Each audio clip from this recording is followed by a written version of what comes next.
Lucien Kimball, before he died, was working on some research that unfortunately he never got to finish. And his research was, what is the spiritual impact of being surrounded by artificial images?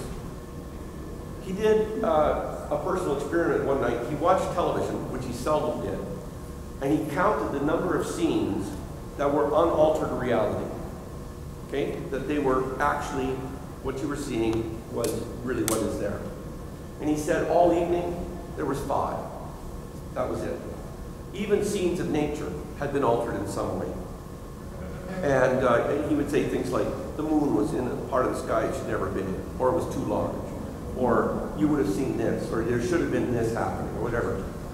And that made him realize that the images that we are beginning to associate with nature are not in fact natural. They're images. And we are creating a reality that isn't a reality. Lucien said, towards the end of his life, when classes came out, and they go out stargazing and stuff like that, he dialed in the planet. One time, a student asked him if he could see Saturn. And so Lucien said, oh yeah, actually Saturn is available, and he gets it dialed in. And the student comes over and looks, probably not even more than a couple seconds, looks and goes, is that all? And Lucien wondered, what's the difference? And then he realized what was the difference was that that student was used to seeing these images of Saturn that had been, altered to make it look really, really sharp and brilliant, more intense colors and stuff like that. Because I don't know if you know this, but most of the astronomy pictures you see, you're seeing more color than your natural eye sees. They actually, they doctor it in a way, so you're seeing stuff that's actually there. It's just not what the human eye can see, right? And you get these beautiful, bright, clear, sharp images, but that's not actually what we see when we look through telescopes. And we're so used to this other thing that we think that's real, and we no longer know what's real. And that's the point I'm trying to get to. Lucien felt that the more we surround ourselves with artificial images, the more we disconnect with reality.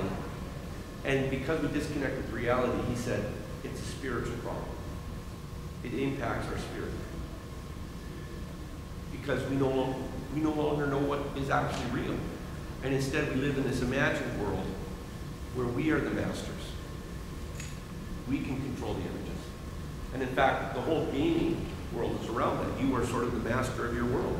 Like you are in this world, you are immersed in this world, and if you do the right things and so on and so forth, you can live forever, and you can do this, and you can jump. Man, I watch my kids play, they're playing these games where, I don't know, what's the one, Assassin's something like that. Assassin's Creed? Yeah, and they're like jumping from rooftop to rooftop, and it's like, well, in reality, if you never did any of that stuff, breaking bones left, right, and center, but not in that world, because it's not a real world. I would like to change the world in a couple of ways in terms of my own personal behavior.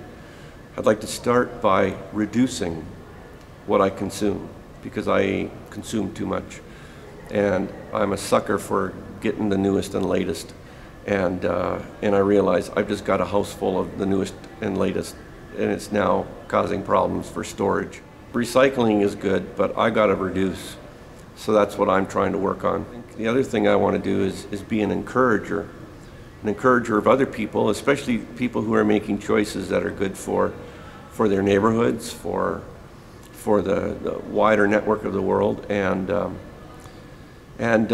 choices to have healthier relationships, relationships that are life-giving rather than based on competition and destruction. So those are some of the ways that I'm trying to work at changing the world. They're little things, but a lot of little things make a big thing.